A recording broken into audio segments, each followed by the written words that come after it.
So the Putin's, illegal militia, essentially, has begun attacking the second most populous city of Ukraine, I am told, of Kharkiv.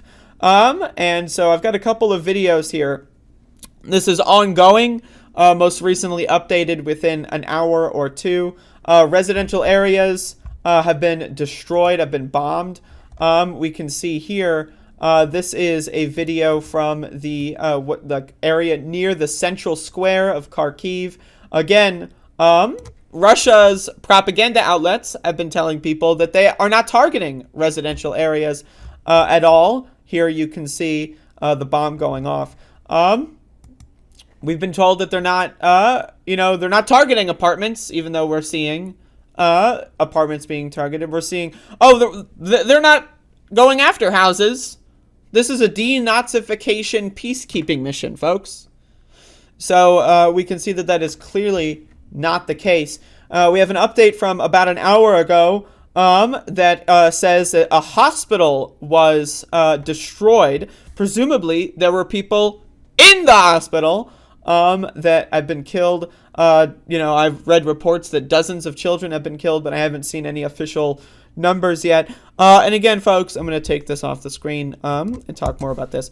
But whatever criticisms you have of NATO, of whatever expansion, whatever you want to talk about, I don't care. It's very clear that Russia, their military under the control of Put, are deadly, war criminals, psychopaths, and they need to be stopped. I mean, am I saying that we need to invade with the U.S.? No, that's not what I'm saying. Shut the fuck up already. But what I'm saying is that this is unacceptable.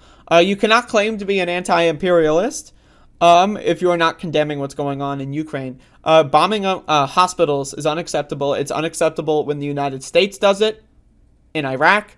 It's unacceptable when Russia does it in Ukraine. And so I'm scared because I don't know how something like this de-escalates. How do you de-escalate from this position? Is Putin just going to back off now?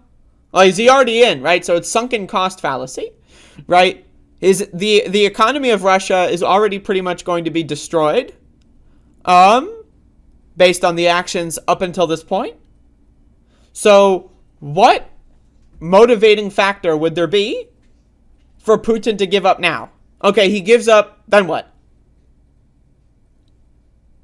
Is the economy going to suddenly bounce back in Russia? And what's going to be going on in Ukraine? Millions of people currently affected and displaced. So, what possible... I'm genuinely asking because I don't know. I haven't heard any potentially de-escalatory outcome of this. This is getting worse by the day. Every single day, more reports of civilians being murdered and massacred are coming out. Putin, again, Belarus with the non-nuclear revocation.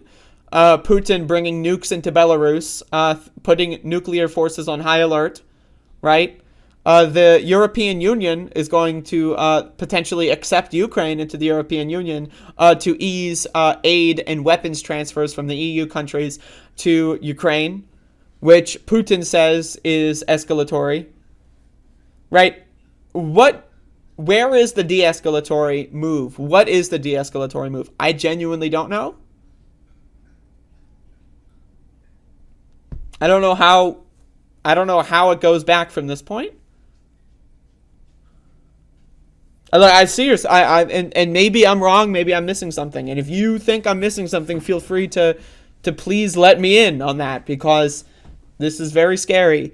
And again, yes, there are hundreds of people being killed, children included, but also, again, entire apartment complexes being destroyed, right? That's, thousands of people's homes, all of their possessions, all of their furniture, their family photos, right? Their food, wasted resources. Like, think about it this way. Like, why are there homeless people in the world, right? Like, there's homeless people in the world, and we're destroying homes, houses, beds, and where there's starving people in the world, and we're just destroying food for no reason. Like, think about it on that cost, right? So, like, okay, Putin takes Ukraine. Ukraine is destroyed. These are the most populous cities in Ukraine.